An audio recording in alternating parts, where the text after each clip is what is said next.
ולמה אתה עושה כדי רומי, מה את עושה? אני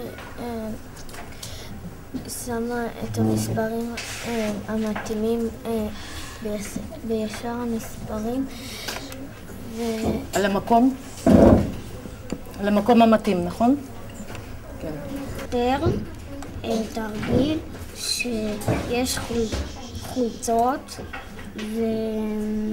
וחצאיות במחיר שונה ואני צריך להגיע למספר 940.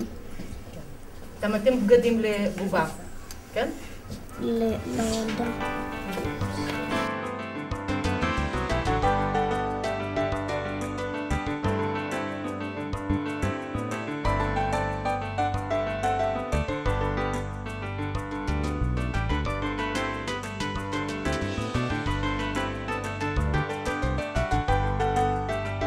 הם נותנים לי מספר ואני צריך יש לי קופה ואני צריך להוציא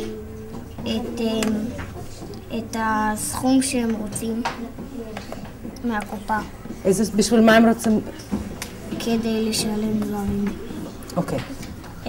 בשאלה הקודמת היה לי,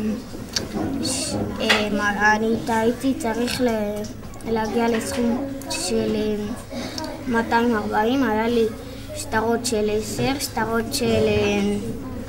שטרות של 100, שטרות של 10 ושטרות של יחידות, אז... של שקל אחד. כן. אז עשיתי בראשון, בזה שהייתי צריך לעשות את הסכום, אז לקחתי 900, 20 כאילו... לאיזה מספר היית צריך להגיע? 940. אז לקחתי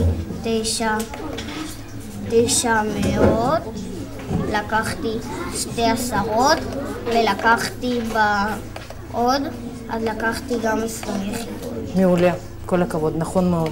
ובשני עשיתי 800, 10 שקלים, כאילו 10 עשרות של 10, וביחידות עשיתי את 8 ועשיתי 10. אז עשיתי עוד 10 אחד 10 יחידות.